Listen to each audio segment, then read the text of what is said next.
Hey, welcome back, family.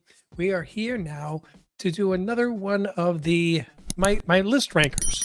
So I did my Star Wars movies one, and I got a lot of views and a lot of comments. Um, Surprisingly, the comments were for the most part constructive or fair. Okay, no list is ever going to match up perfectly with everybody else's. And I don't know if there's any of them that are more controversial than the ranking of Star Wars movies. But I put mine, and it's my the way I look at it. I respect that anybody else wants to look at somebody else's. Um, I'm not one of those fans that says, "Oh, I can't believe you like the sequels."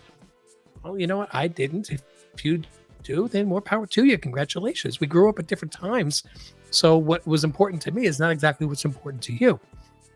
The one thing I will ask though is if you disagree with my rankings, don't throw a thumbs down because that screws up the algorithm for YouTube, and that kind of almost hinders the channel as a whole.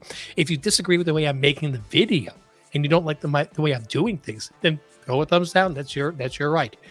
But if you just think that my rankings are off, my personal feelings on how the movies are, then just throw it in the comments and let's chat about it. Okay. Again, it's all comics, it's all fun. Let's keep it that way. So, as per one of my Patreon members, Robert Monroe Jr., he asked me to do the list of the MCU movies. And I asked him, just movies and shows or just movies? He said, just the movies. So, today I'm going to hit up the MCU movies. Now, I'm using the tier maker, it's a nice app. A lot of things are already loaded up. But I'll be honest, I can't identify microscopic pictures of a lot of the movie posters, especially when you get to like Guardians of the Galaxy. All three of them look very much alike. All the Avengers ones look very much alike, and you can't really zoom in on the picture to read it. Like, oh, that one's Age of Ultron. Oh, that one is Infinity War.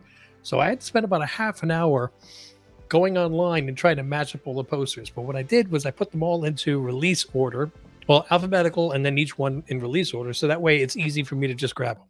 If I made a mistake and I grabbed the wrong movie, listen to my mouth, pay less attention to the screen because I'll still be talking the way it is. One other thing I wanted to say real quick is, yes, I am a Marvel fan primarily. I try to get into DC where I can, but I have, I understand a lot of people say the MCU movie-wise, not TV show-wise, but movie-wise, is better, and especially animation-wise, is better than the DC. But I will say my favorite, what I consider the pinnacle of comic book movies, is The Dark Knight. I have to give respect to that. The acting, the story writing, the cinematography, the directing, and the soundtrack on that movie is so spot on. Great. I still love The Dark Knight, start to finish. It's, to me, perfect. So, anyway, other than that, though, let's get into my ranking of the MCU movies. Boom. And you know what? I think they're no, okay. I was like, wait, is that one in here too? And I had to double check. I was looking for a certain one. All right, so I have these listed. I changed the writing of we have very simple cream of the crop at the top. We have great, we have good. We have movies that I thought had the chance to be better than they were and missed the mark. And I think a lot of the miss the mark ones, people will agree with me. And then the crap of the crop. What were they thinking? I can't believe they made these movies. And I had suffered through them once and I will never watch them again. All right, so we're going to start right off the bat with Ant-Man, because A is for apple and ants and the beginning of our alphabet. And the very first Ant-Man. Now, I understood right from the get-go, right from day one, that Ant-Man was never meant to be serious like Iron Man or the Fantastic Four. That's one. I mean, this is Ant-Man is borderline Squirrel Girl. Okay, so you're supposed to have a little tongue-in-cheek when you watch it.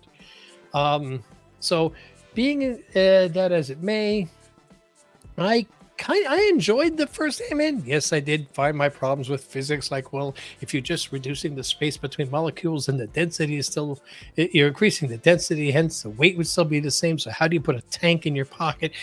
I tried not to overthink them, but there were some of them were so glaring you had no choice. But still, a lot of it was fun. And I'm actually going to put Ant-Man, the first one, in good. Okay, it's almost to the point of being great. If it could have done it just a little bit better with some of the physics, I think it would have made great. But I enjoyed watching Ant-Man. I have enjoyed rewatching Ant-Man. So we're going with that. That's fine. Ant-Man and the Wasp, Quantumania. Sorry, Quantumania. Ant-Man and the Wasp. When I started rearranging these things, I'm like, yeah, there were 3 Ant-Man movies. What the heck were they? What was the second one about? Jeez, it's. I had to refresh my memory. I'm like, oh yeah, that's right. That's what that story was. Oh yeah, yeah. Okay. Well, Ghost. It was, and then you had Lawrence Fishburne and had a lot of good effects, a lot of good scenes in it. The chasing in the cars and story. Not so much. Jimmy, you know what? Really, I thought Jimmy Woo was really annoying in that. And then as I saw more in WandaVision and other things, I love that that's kind of like where a lot of his scenes originate from. So the more I watch it, originally I was thinking about putting this in the miss the mark, but I'm actually going to leave this one up in the good. Okay, because it does have some rewatchability in it, and it does have some cute little scenes which really matter going forward. Plus, you got your end credit scene, which really sets up Infinity War. So it's a good movie. Ant-Man, Quantumania. When I first watched this movie, I love the special effects, but the storyline was just it doesn't feel right. And this one, it really missed the mark. This one was supposed to one to set off the next phase, and I think it is really what started the acceleration downhill for Marvel.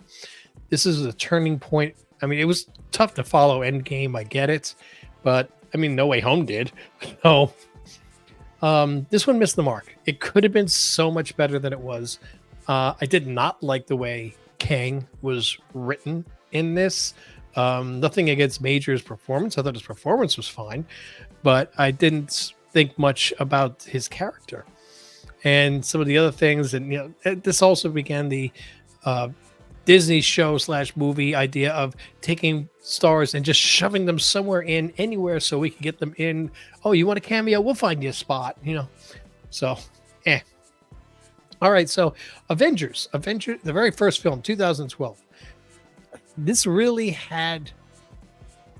is what really started hyping up everything. I mean, Iron Man was good, and the movies that were leading up to Avengers were good. They were really, really good, better than good on a lot of them. But Avengers is the one that everybody like. Oh my God, they're bringing all these characters. This is going to be epic. That was where we were. That's where I'm looking for. That's what we were trying to get to, was something that was epic. But Avengers, the first one in 2012, for its time, was cream of the crop. But based on how it's aged and how other movies have surpassed it, I have to move it into the great category. I do remember going and seeing this by myself, which, that's the way it is. And I went to go see it in 3D, got a soda and a popcorn, and I wound up dropping like $38. And I'm like, whoa, movies got expensive. Avengers: Age of Ultron. A lot of people didn't like this. I liked this movie. I like this movie a lot. I love Spader's voicing of Ultron. I have rewatched this movie, and a lot of people say it missed the mark. I'm going to put it up in good. It's almost to the point of being great for me, but I can't in good conscience put it in the same tier as the first Avengers. I did. I really, really enjoyed the movie. I love the beginning of Vision, the little scenes of trying to lift the hammer, which set up so many things going forward. Yeah, it's a good, solid movie. And, the destruction of Sokovia, and which sets up other movies going forward and series as well. So, moving on, Avengers: Infinity War. It has to be cream of the crop. This is one of the best films that the MCU has produced. This is one of those ones that ends on a cliffhanger, and I can't remember leaving a theater feeling more upset that I had to wait a couple of years since Empire Strikes Back in 1980, knowing that like Han was frozen in carbonite, and we just got our butts kicked, and we're out, and we're literally on the outer rim, looking at the center of the galaxy, and going, "Whoa, what the heck just happened? How are we going to get out of this?" And I got to wait X amount of time. It's one of those movies that show you that the good guys don't always win, which is closer to reality. And that's one of the great things about these movies, is when you can really fulfill that suspension of disbelief and make it feel like, yes, we got superpowered people here, but this could really happen. This could really, it sucks you in. It makes it a reality instead of a fantasy. And oh man, I love this movie. Consequently, I know this movie is primarily fan service, but I'm a fan. So Endgame goes up in cream of the crop also. I like Infinity War that much, that much more than Endgame. They are 1 and 1.00001 to me at this point in this list. Yeah, I absolutely, the cute little comedy relief that you need, because otherwise it becomes too tense. It's still a comic book movie, and they remember that. Having Fat Thor, which it was a joke at the time, but at the same time, it's true because he's dealing with tremendous depression. Okay, and that's what anybody would do, is just isolate themselves and try to forget life. He became an overweight, shut-in alcoholic, which somebody who just was, made bad choices and was responsible for a genocide. Does that surprise you? So that is a absolutely fantastic movie. Even the funny parts are serious. So, okay, so the next ones we have up here. I don't know why I did. Oh yeah, no, because B comes after A. Right. Sorry. B, Black Panther. Now, I acknowledge this is a phenomenal movie, but to me, it's not on the same level as far as fan service, as far as what hit me inside here, as Cream of the Crop. This absolutely goes to great. I know a lot of people put this up here, and it deserves to be up there on your lists. The acting on this, the storylines were amazing. The cinematography was amazing. And I'll watch Black Panther 500 times and never get tired of it. It's a great, great movie. But I was moved more because I have such a comic background. So to me, that's my childhood heroes. That's, to me, Black Panther didn't hit inside here as much as it did in for the two Avenger movies. Black Panther Wakanda Forever, this was tough.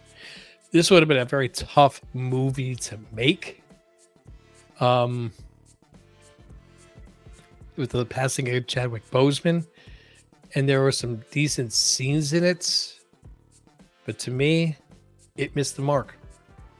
This was a continuation of the downward slide of Marvel, and there were too many things in here that I thought were wrong, that were, what are you doing? That it doesn't belong in the story. That I watched it once. I tried watching it a second time and turned it off. I do not find the movie to be rewatchable to me. I know it sets up a lot of things like Riri Williams and the Submariner.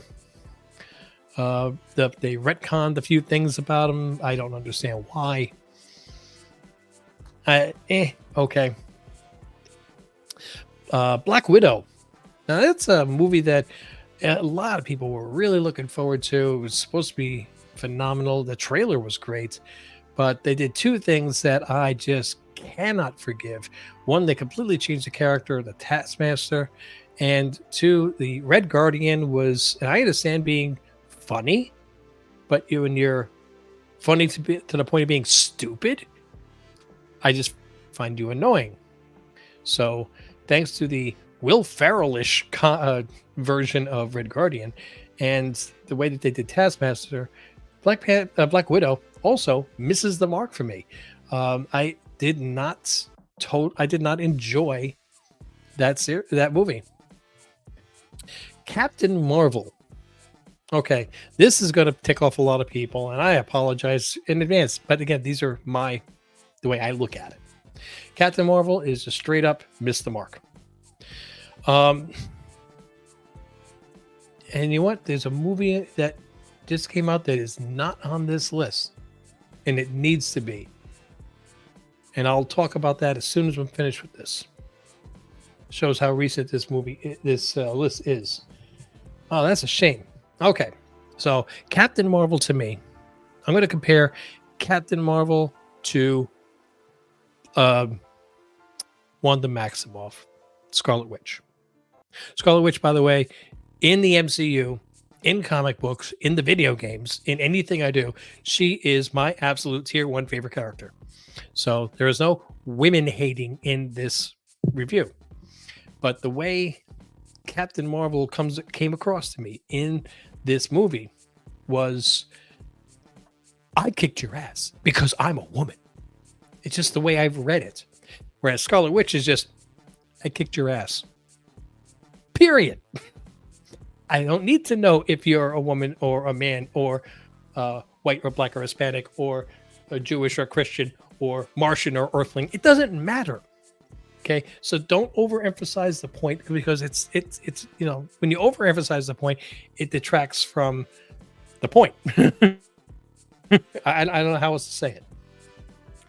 If the Marvels was on this list, the Marvels for me was a solid good. If you can get rid of that stupid planet that lived its life as a musical and just make them normal people, that movie could almost be great. That I did not like the TV series Miss Marvel. And as I just said, I did not like Captain Marvel. They softened Captain Marvel's character, made her realize that she can make mistakes, make her open up and become more human, more likable as a character, especially to her coworker, to her teammates. And Iman Vellani, the person who played Miss Marvel, I didn't have any problem with her performance in Miss Marvel TV series, but in the Marvels, she stole the show. She stole the show. So the Marvels, another thing you got to get rid of is all the cats. That was just a stupid ending. But I really enjoyed the Marvels. I can rewatch that movie. The Marvels, I'd put into good, borderline great. You get rid of those two things. So that's my feeling on the Marvels. Captain America, the very first one, the first Avenger. And Captain America, the first time I watched that, I'm like, man, this seems drab. This seems like dull, just visually. And then I found out, like, when you look at the original comic books from back in the day, they had a very limited amount of colors that they could use when they were printing. It's not like they had 35 different shades of red and 85 different shades of blue. They had one. It's like red, orange, blue, green. That's it. So it was almost very monotone. When they made the film, they tried to pay homage to that and limit the amount of colors in the scenery. Which is why, if you watch, and at the very end, when he wakes up and runs out into Times Square, everything all of a sudden seems so bright and vibrant. It's because now that they're in modern day, they can, expand their color palette. That little bit, I really loved it. Overall, though, the story was very good, and I'll give it a very. I'm going to give it a good. It's a good movie. It's rewatchable. Definitely needs to be ahead of Ant-Man. So I think I might even have to start putting in additional tiers. Start ranking on a scale of 1 to 10, because I don't think 5 is enough. Okay, so next one we got here is Captain America and the Winter Soldier. Oh, I'm with you to the end, end of the line. This movie really hit me like, it's Bucky, dun dun dun. But the fight scenes, the storyline, The algorithm. Um, oh my God, what was the name of Red Skull's henchman that became the computer? I mean, there were so many things about this, and realistic things where, like, is that the first time you've kissed a girl since World War II? Hey, this movie was really great. I really, really enjoyed this movie, and I could rewatch it 100 times. Captain America Civil War, though, whoa, especially that ending. Civil War is coming up into the cream of the crop. If you take an average of my rankings, if you had asked me before the MCU, they're going to make this many Thors, this many Iron Man, this many Captain America, this many Spider-Man, which one do you think you're going to love the storylines? I probably would have said Iron Man first, Thor second, and Captain America third. A actual average of all films, Captain America is the leader, which kind of is giving you a foreshadowing how I'm going to be going with Iron Man and Thor, right? Okay, Doctor Strange, first movie. I remember seeing this on a Disney ship before it even hit the theaters, because they pre-release their films on Disney cruises. Little bonus if you're going on a cruise for Disney. Have their own movie theaters and everything else. Used to be free popcorn, not anymore. Now you got to pay for popcorn. Stinks. I got paid enough to get on here. You can give me some corn. Cows get corn, for crying out loud. Doctor Strange itself, though, excellent movie. I'm putting this up in the great category. It's borderline cream of the crop, but it just doesn't compare with some of the others that are up there. Like, if I took off the 3 films that are up there, then by default, the Doctor Strange movie would move up, whereas the Avengers would not. So Doctor Strange is a better movie. Some of the best special effects you had seen at that point. Doctor Strange and the Multiverse of Madness. Okay. A lot of people killed this movie, say it was horrible. It wasn't horrible. It's not none of the crap of the crop yet. However, and I love Sam Raimi, and I do like the Sammy run of Spider-Man minus certain dancing scenes. This movie could have been it could have been great, but it wasn't. This the trailer made it look like it was going to be amazingly epic. It had a couple of nice little cameos, which they spoiled one way in advance in the trailers for no reason whatsoever. They kind of kept that quiet. But I'm gonna go with Mr. Mark on this because it did. Actually, it's right about the same level as far as how I like them as the rest of these films. Okay, The Eternals. Wow. All right, this is like one of those like deep movies, but this movie would have been much better as a series because the amount of characters they were trying to introduce, bad guys, storyline, and everything in a 2.5-hour movie, it was overwhelming. You couldn't do it. We had no real attachment to the characters. It was too quick. And also, especially since nothing has come about this gigantic mountain of granite or whatever the heck she turned him into, marble, in the middle of the Indian Ocean. Plus, you think about the amount of water that thing would have displaced. There would have been millions of people dead. I don't even know if I should count this as part of the MCU because right now it's not. It's like not canon. But it's an absolute miss the mark. It's borderline crap of the crop. So, but I'm still going to put it in miss the mark. Just for the sole reason that I can't put Salma Hayek in the crap of the crop. I just can't. All right, so Guardians of the Galaxy. Like I said, this is one of those ones that, like, looking at these small little pictures, I'm like, which one's which? Guardians of the Galaxy, the first movie. Now, how many people thought that this was going to be a good movie? Like, they're making Guardians? Why? Like, this is like there's a book. Like, we didn't even read this. Then again, nobody read the Eternals either. In my time frame, I understand when it was printed back in the 70s, it was. But Guardians of the Galaxy, the first movie, to me, that's cream of the crop. That is a great, great movie. This just blew me away. Like, I went in there thinking it was going to be I have to watch it just so I know everything going on in the MCU. And I loved it. It was great. It was the same feeling I got from Godzilla minus one. You know, like, okay, cool. This is supposed to be a good film. I hear good things about the reviews. Let's go see it. And I walked out like, I got to go see this again. So, Guardians of the Galaxy first movie, because it was such a, oh my God, I can't believe that just happened.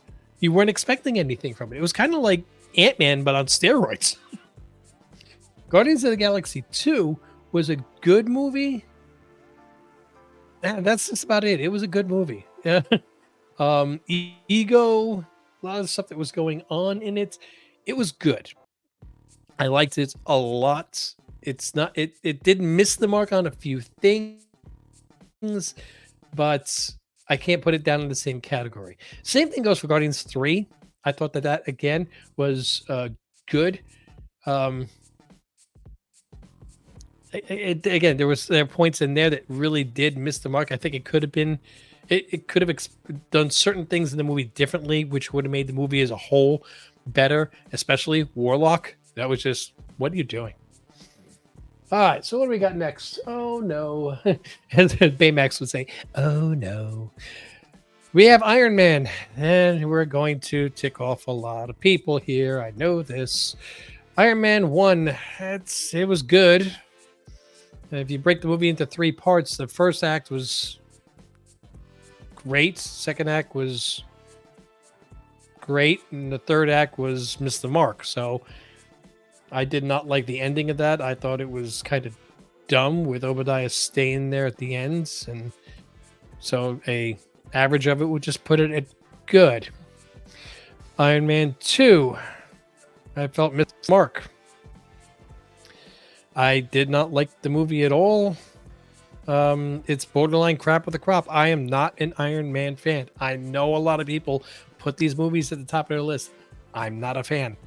And you're more than welcome to put it at the top of your list. That's your prerogative. Iron Man 3. It's right there. Missed the mark also. Geez, I'm actually thinking about putting them into the crap of the crop. That's how much I really don't like them. In the miss the mark category, I will leave them last in the miss the mark. I did not enjoy the movies at all, and I'm glad that I don't have to go and rewatch them. What am I looking at here? I can't tell. Oh, Hulk. I'm like, I swear it looks like it says Batman, but it looks like Swamp Thing. Okay, now this is the Hulk where he destroys Harlem. I can't remember the name of the Norton played Bruce Banner at this time, where he fights Abomination at the end. Well, the first movie, the Ang Lee one, was just dizzying and not great. They tried to make it look like a comic. I'm glad that's not part of the MCU. The Hulk, which actually a lot of people think that was the first one. It's not actually. Iron Man came out first. Iron Man was actually out a few months before Hulk. Hulk, the first one though, it was good. I'm okay with it. I thought the fight scene with him and Abomination was probably I'd like to see more of that kind of Hulk in the MCU. I don't want to see Professor Hulk anymore, but I know we're going to. They're gonna have to do something to change him. To show some sort. They have to show a story on him changing back. Why? They didn't have a story of him turning into Professor Hulk. Shang-Chi. This is another movie that is really, really highly rated by a lot of people. It's a lot of people put this at their cream of their crop or great. I'm only putting it in good. I mean, I enjoyed it, but to me, it was just, it's a good story. It's nice to know that the world was saved by Aquafina's amazing archery skills. Really? Okay. We're hitting the 3 Sony additions to the MCU here. Spider-Man. First one being Homecoming. I thought Homecoming was really a good movie. And not just for the fact that they brought Spider-Man, gave him his own movie in a believable way. But Adrian Toomes, played by Michael Keaton. Man, If I had the strength and speed, agility, spider sense of Spider-Man, sitting in the back seat of that car, being threatened by a person sitting in the front seat with no superpowers, the way Michael Keaton did, I would have been scared too. Okay. Michael Keaton scared the crap out of me when he turned around, not just as his date's father, but as the bad guy and saying, I'll kill you and everybody about you. I am thrilled that they cast Marissa Tomei as Peter's aunt. I know people are like, oh, she's too young. No, she's not. How old is Peter Parker? He's a teenager. Okay. Anybody who is a teenager, your parents are how old? 40 to 50. An aunt or an uncle is your parents' siblings. So if your parents are in their 40s and 50s, theoretically, your aunts and uncles are in their 40s and 50s. They're not 80 years old. A frail, retired grandmother figure like May and Ben Parker would be. That is an era that has been around since 1963, and I never understood it. They would be your great aunt and your great uncle, maybe. But Marissa Tomei is in her 50s. Aunt May would be in her 50s. It fits. So, fine. Okay, and she's attractive? Okay, so what? So, I did like the movie a lot. I thought the casting for Ned was a little bit off, but we'll see where it goes in the future. And again, I love Michael Keaton in this movie. To me, Homecoming is great. The next movie, my first impression at this, when I watched it, I would say missed the mark. We were really dealing with, this was the first movie that came out right after, I think it was the first movie that mattered to me anyway, after Endgame, because Tony was dead. I didn't think it was a great movie. I thought the three elementals becoming Stark Tech and Jake Gyllenhaal's character as Jake Gyllenhaal, as non-superhuman form. I didn't like it. I really didn't. Him trying to get with MJ and almost blowing up the bus. There's just certain scenes about it. I rewatched the movie and especially really paid attention to the fight scenes between Spider-Man and Mysterio. And those are some of the most mind-trippy things since Doctor Strange. So I will put this in good. Because it is, rewatching it is better than the first time watching it to me. It's like Hamilton. So it elevated itself to good. It's still not as good as Homecoming. Okay, now what did I say before about fan service? We got No Way Home. This was fan service. I saw this opening nights. I screamed. I yelled. I cried. I enjoyed myself. I went again. And No Way Home is one from the movies that I can see up here. I'm going to make sure I put Infinity War, No Way Home, then Endgame. That's the order that I would put my top 5, which means none of the Thor movies make the top 5. So I said before about Captain America, beating Thor and Iron Man. I didn't say Spider-Man. Spider-Man has my highest overall average, and he is my favorite character, so why not? I'm just glad they did it right. And he never went dancing down the street in a black suit. Hey. All right, we have one more franchise here to hit, and then we're going to be finishing this up. We've got the original Thor. It was there's so many good things about it, and there's so many bad things about it. But overall, how well does it work? His 1,500 years, he didn't learn to be a person, a mensch, but he does it in about 3 days on Earth. So that was a bit unbelievable. But it wasn't also an early film. I'm going to put Thor, the first one, as a good movie. It was good.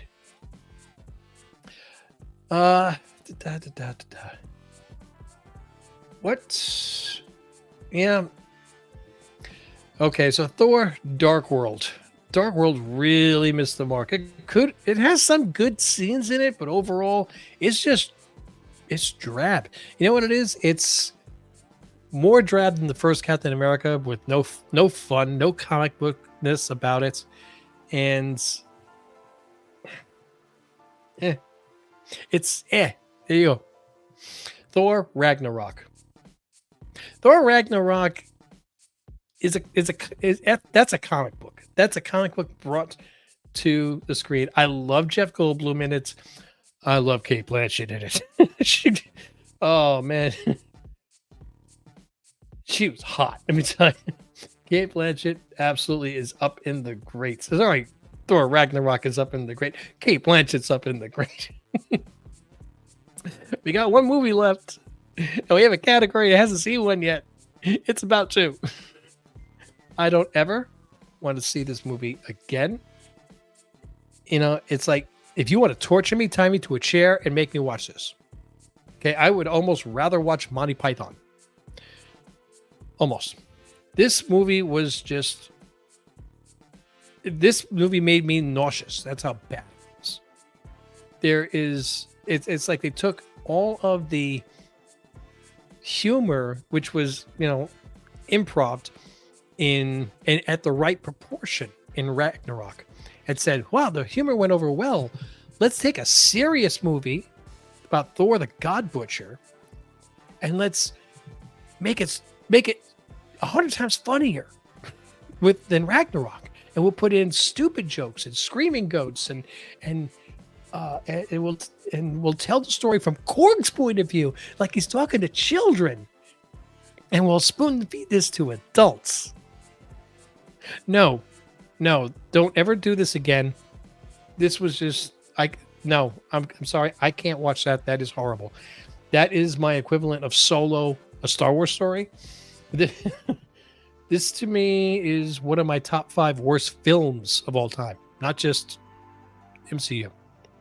So that is my ranking of the MCU movies, with the exception of the fact that the Marvels is not here, which would be a solid good for me. And my number 1 overall being Infinity War, followed by Spider-Man No Way Home, because it was total fan service. And it's a comic book movie. I want fan service. I'm a fan.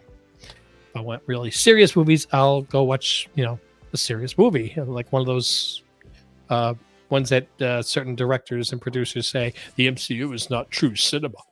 Well, when I'm in the mood for, to watch something serious, I'll watch yours. When I want to be entertained, which is why I pay the movies, I'll go to this. All right. So we are going to say thank you very much for joining. If there's any specific lists you would like me to cover, make sure you drop it down in the comments, because I'd be happy to do this. Robert, this one is for you. We'll see where I go with the next one. Maybe I'll hit the MCU shows. I think I could do that one pretty decently. And like I said, I might want to add more tiers just to try to separate it, because I don't want to have 10 movies now in the middle tier. I think that should have been broken up a little bit better. What do you think? Guys, I would really like to know. I want to thank you so much for joining. Don't forget to check us out on Patreon. Check us out on as a member for YouTube. We've got free comic book day. New comic book day. Sorry, we give away comics every Wednesday. Love for you to be one of the ones that wins it. Don't forget that on Monday, April 15th, during our what do you call it? Cover Price Top 20 weekly review. We will also be giving away the 1,250 subscriber winner's book. We're going to be picking a winner and giving a book and rewarding somebody in the live chat for joining the channel. That's going to be Monday, April 15th. You can check out the channel. The link is already there for you to set a reminder. 8 p.m. Eastern. This is a live broadcast. You don't have to be in the broadcast. You don't have to be present to win 1,250 subscriber, but you do have to go to the 1,250 subscriber video. Make sure you subscribe, like, and drop a comment on that video so I can have my random comment generator pull your name to win. I'll make sure I put the link for that at the end of this video. Guys, thank you so much for checking out this list. It's kind of fun doing this and talking, and so you get to know me, and based on your comments, I'll get to know you. Until I see you in the next video, though, mahalo.